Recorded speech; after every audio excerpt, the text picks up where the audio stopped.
Good morning. Mister clean വന്നല്ലോ.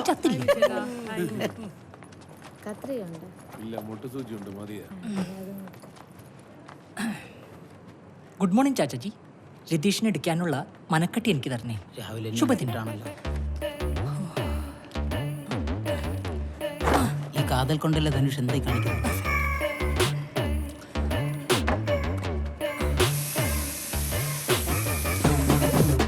കീടനാശിനി അടിച്ചല്ലോ. കീടനാശിനിയോ? Branded ഐറ്റമാണ്. ബ്രാൻഡ്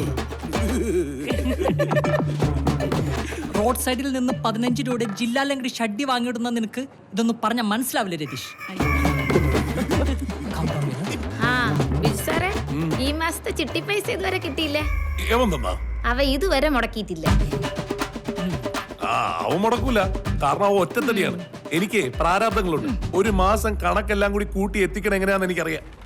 പ്ലാനിംഗ് ഓഫീസിലാ ജോലി എന്നുള്ള പേര് മാത്രമേ ഉള്ളൂ. ഇവിടെ ഒരുത്തന്റെയും ജീവിതത്തിൽ ഒരു പ്ലാനും ഇല്ല. വിനോദിന്റെ കയ്യിൽ നിന്ന് കാശ് കടം വാങ്ങണം, അതല്ലേ നിന്റെ പ്ലാൻ? ആ പ്ലാൻ സക്സസാ. എന്റെ ജീവിതത്തിൽ ഒരു പ്ലാനേ ഉള്ളൂ. ആ പ്ലാൻ എന്തായാലും ഇവിടെ സാങ്ഷൻ ആണെന്ന് വിചാരിക്കണ്ട. മാറില്ലേ എനിക്ക് കിട്ടുള്ളൂ. സാറേ ചായ. അമലേ, നമ്മുടെ വിനോദിനോട് ഒന്നും ഇങ്ങോട്ട് വരാൻ പറ. സാറേ ചായ. ഇങ്ങേരു ഡ്യൂട്ടിയിലാണല്ലോ. സാറേ ചായ.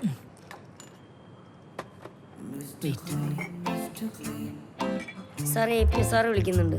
ഓക്കെ. ചായ. Good morning sir. Good morning. Good morning. Thank you. വിനോദേ, നമുക്ക് രണ്ടാൾക്കും കൂടിയിട്ട് ആ ഹോസ്പിറ്റലിന്റെ കിഴക്കുള്ള വെയിറ്റിംഗ് ഷെഡിന്റെ ഇൻസ്പെക്ഷന് പോകണം. സാർ പൊടിയായിരിക്കും. ചായലല്ല, അവിടെ പൊടിയായിരിക്കും. ഇവരെ പറഞ്ഞു വിട്ടാ പോരെ? അത് പോരെ വിനോദേ, നമ്മുടെ കണ്ണ് ചെല്ലേണ്ടത് നമ്മുടെ കണ്ണ് തന്നെ ചെല്ലണം. നമ്മളൊക്കെ സർക്കാരിന്റെ മക്കളല്ലേ. സാർ എന്റെ അച്ഛന്റെ പേര് പ്രശാന്തൻ എന്നാണ്. എന്റെ അച്ഛന്റെ പേര് സർക്കാർ എന്നല്ല. ഓഹോ, എന്തെങ്കിലും ഒരു എക്സാമ്പിൾ പറഞ്ഞാൽ അതിൽ കയറി തൂങ്ങിക്കോളണം. പോകാനുള്ള കാര്യങ്ങൾ ചെയ്യും. Good morning sir. രാവിലെ മനുഷ്യൻ പണിയരാൻ വേണ്ടി. എന്താ ഒന്നുമില്ല സാർ, ഈ ചായയിൽ മുക്കി കഴിക്കാൻ ബിസ്ക്കറ്റ് വേണമെന്ന് ചോദിച്ചതാ. ഒരുപാട് മുക്കണ്ട. വേണ്ട, ഓക്കെ.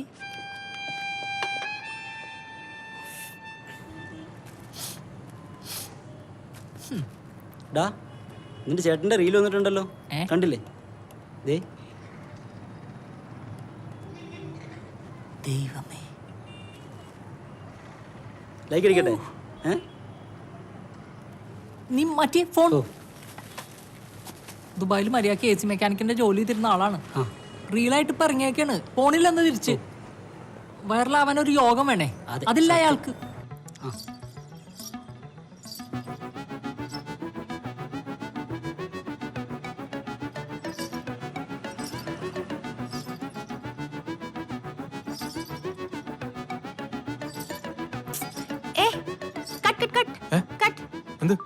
ശരിയായിട്ടില്ല, നമുക്കൊന്നുകൂടെ എടുക്കാം. ശരിയല്ലേ? ഇല്ല, റീൽസ് ശരിയാക്കരുത്.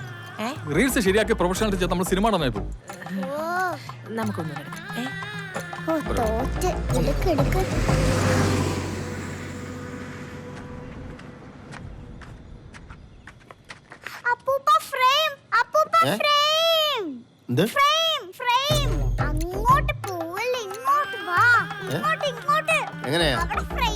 ഇങ്ങനെയാണോ ഉള്ള പണിയും കളഞ്ഞേച്ച് നടക്കുക, ബാക്കിയുള്ളവന്റെ വഴി മുടക്കാനായിട്ട്?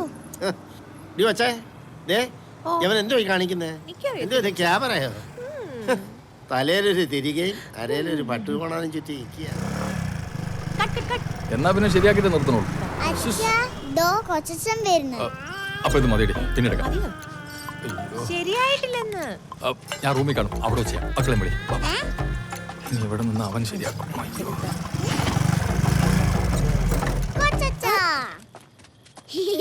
എന്താടാ ചിരിക്കുന്നേ? ഒന്നുമില്ലേ? അപ്പൊ എന്തോണ്ടല്ലോ? അച്ഛന് കൊച്ചച്ഛനെ പേടിയല്ലേ? അപ്പൊ നിനക്ക് എന്നെ പേടിയില്ലേ? എനിക്ക് പേടിയില്ല, നമ്മുടെ ടീമല്ലേ. ആ, കൊച്ചച്ഛ, അച്ഛനെ അഭിനയിക്കാൻ അറിയത്തില്ല. ആ സത്യം നിനക്ക് മനസ്സിലായി, എന്നിട്ട് അയാൾക്ക് മനസ്സിലായിട്ടില്ല. ഇന്നെന്താ കൊണ്ടുവന്നേക്കുന്നേ? ഇന്നൊരു സ്പെഷ്യൽ സാധനമാണ്. വാ തരാം. എന്റെ നടു.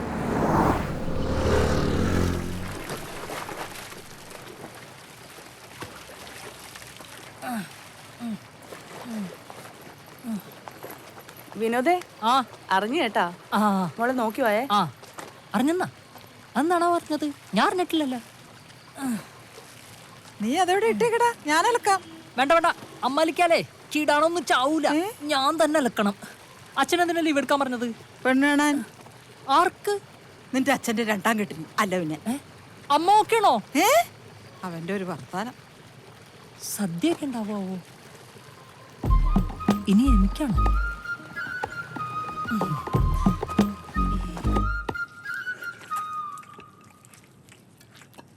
കേട്ടോടാ, ആ പെണ്ണിൻ്റെ അച്ഛൻ്റെ ഫോൺ വന്നിരുന്നു. പെണ്ണ് കാണാൻ വേണ്ടി സാമ്പ്രാണിക്കുടി ചെല്ലാൻ പറഞ്ഞു. എന്ത് കൊടിയില്? സാമ്പ്രാണിക്കുടിയിൽ. വീട്ടിൽ വെച്ച് കണ്ടാ പോരെ? നാളും പേരും മാത്രം നോക്കി കല്യാണം കഴിച്ചതാണ്ട് ഇതുപോലെ ഇരിക്കും. എനിക്കെന്താ ഒരു കുറവ്? കുറവല്ലടാ, നിനക്ക് ഇത്തിരി കൂടുതലാ. എന്നാലും അവൾ എന്തിനാണോ സാമ്പ്രാണിക്കുടിയിൽ വരാൻ പറഞ്ഞത്? വെള്ളത്തിൽ പോയി ചാടാനല്ലോ നിന്നോട് പറഞ്ഞത്, പെണ്ണിനെ കാണാനല്ലേ. നീ പോയി കാണടാ. എടാ, ഒരു 10-11 മണിയാവുമ്പോ ദാ ഇവനെയും കൊണ്ട് അങ്ങോട്ട് ചെല്ല്. ഈ അണ്ണനെ കൊണ്ട് പോവാനോ?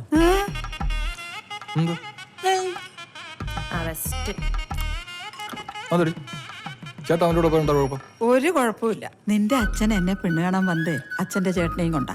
കണ്ടപ്പോ തന്നെ എന്നെ കെട്ടിക്കോളാൻ പറഞ്ഞു. കേൾക്കാം അങ്ങോട്ട്. അങ്ങേർക്ക് ഇത്രയും വൈരാഗ്യമുണ്ടെന്ന് എനിക്ക് ഇപ്പോഴാണ് മനസ്സിലായത്. അച്ഛാ, എന്താ? വല്യച്ഛന്റെ മരണം ഒരു സ്വാഭാവിക മരണം തന്നെയാണോ? I have some doubts, tell me.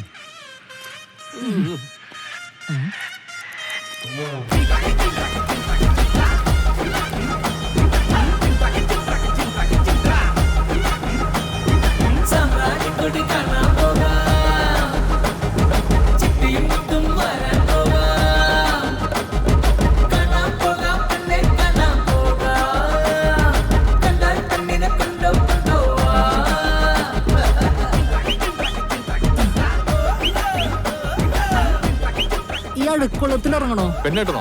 എന്നാ ഇറങ്ങണം. ഓക്കെ. ഈ അഴുക്കുള്ളത്തിൽ ഒഴിക്കലെന്ന് കേട്ടിട്ടില്ലേ? അങ്ങനെയുണ്ടോ? പിന്നെ ഇറങ്ങ.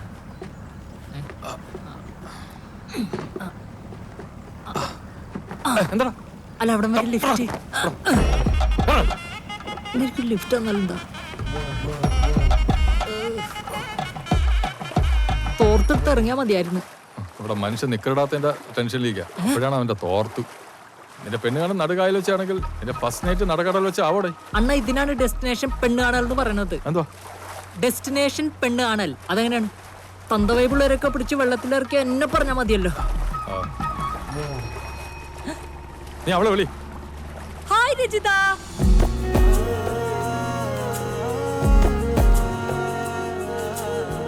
രജിത അതാണോ? കൊള്ളാലോ.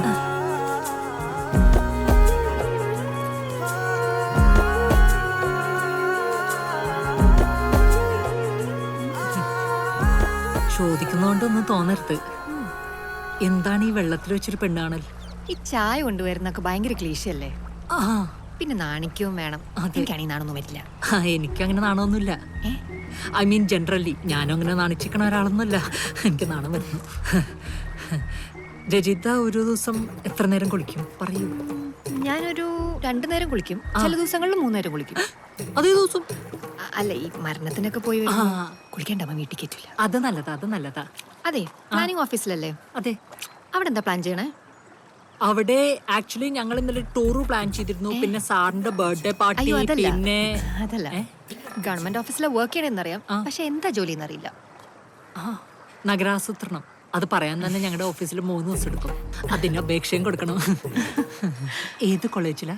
ഞാൻ എയറോ ഏവിയേഷൻ മാവേലിക്കര. ഓ, അത് തുടങ്ങിയിട്ട് എത്ര വർഷമായി കാണും? അതൊരു 10-30 വർഷമായി കാണും. ഓ, 30 വർഷം. അതെ.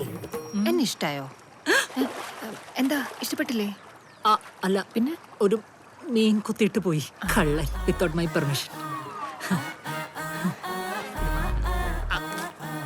എനിക്കിഷ്ടമില്ല. എന്നെ ഇഷ്ടമല്ലോ. അതെനിക്കൊന്ന് ആലോചിക്കണം.